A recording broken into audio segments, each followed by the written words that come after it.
चला तर मंडळी, आज आपण कच्च्या केळ्याची भाजी बनवतोय, ती सुद्धा खूपच वेगळ्या पद्धतीने। तुम्ही कच्च्या केळीची भाजी बऱ्याच वेळा बनवली असेल, पण माझी खात्री आहे माझ्या या पद्धतीने तुम्ही कधीच बनवली नसणार। यासाठीच संपूर्ण रेसिपी पहा आणि रेसिपी आवडली तर करून सुद्धा बघा। तर यासाठी इथे मी 2 कच्ची केळी घेतलेली आहेत। याचा देठ काढून घेऊया आणि याला असं वरची जी सालं असतात ना, ती सुद्धा काढून घेऊया। केळीची ही वरचं साल काढण्यापूर्वीच मी केळी चांगली धुवून घेतलेली आहे। साल काढल्यानंतर धुतल्यामुळे काय होतं, याला मॉइश्चर येतं आणि पाणी सुद्धा यामध्ये राहतं। यासाठी आधीच धुवून घ्यायची केळी आणल्यावर आणि त्यानंतर याचं साल काढायचं आहे। मग पुन्हा आपल्याला ही केळी धुवायची अजिबात गरज नाही। तर हे बघा, केळीचं साल मी काढून घेतलेलं आहे अशा पद्धतीने। आता याचा पुढचा देठ काढला होता, मागचा देठ सुद्धा कापून घेऊया आणि त्यानंतर मीडियम आकारामध्ये याचे तुकडे करून घेऊया। हे बघा, जास्त लहान नाही किंवा जास्त मोठे नाही, या पद्धतीने करायचे आहेत।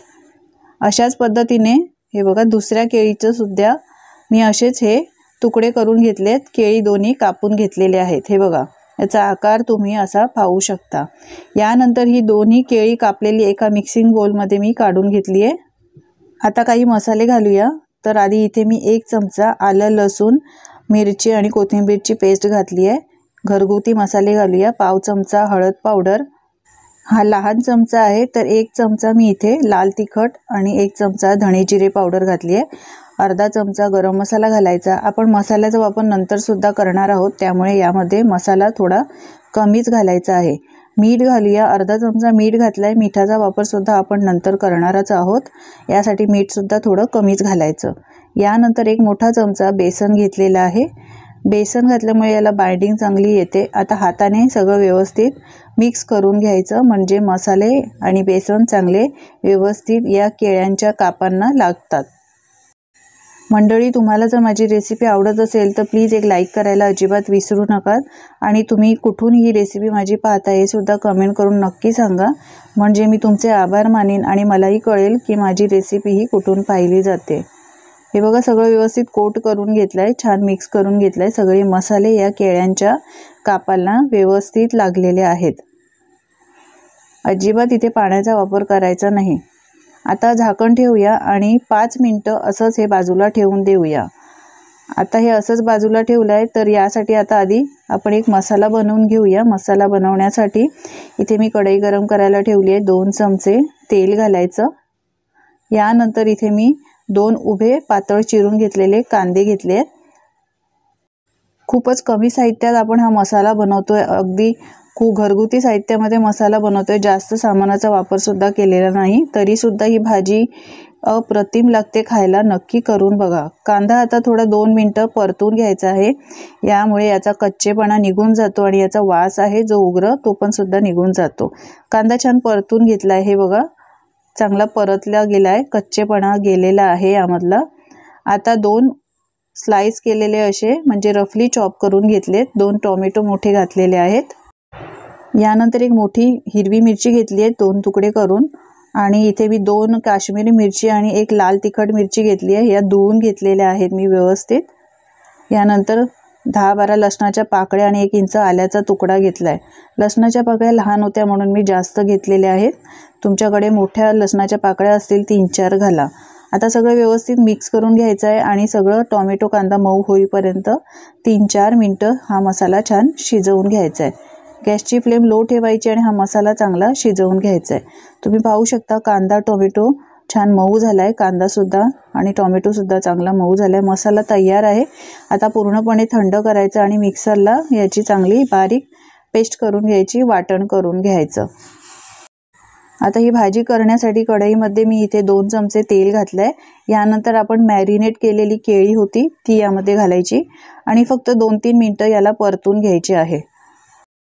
केळी पटकन शिजतात, जास्त शिजवायची गरज नाही। आपण ग्रेव्हीमध्ये सुद्धा शिजवणार आहोत, यासाठी 2 ते 3 मिनिटं छान स्लो फ्लेमवर परतून घ्यायची। तर हे बघा, 2 ते 3 मिनिटं ही केळी चांगली मी परतून घेतली आहे। मसाला चांगला याला मिक्स झालेला आहे। आता काढून घेऊया ही सगळी केळी शॅलो फ्राय करून घ्यायचे, जास्त आपल्याला याला भाजून घ्यायची गरज नाही। आता सारख्याच कढईमध्ये मी 1 चमचा परत तेल घातलेलं आहे। 1 चमचा जिरं घालायचं। जिराला चांगला खमंग सुगंध यायला लागला, 1 तमालपत्र घालायचं आणि मिक्स करून घ्यायचं।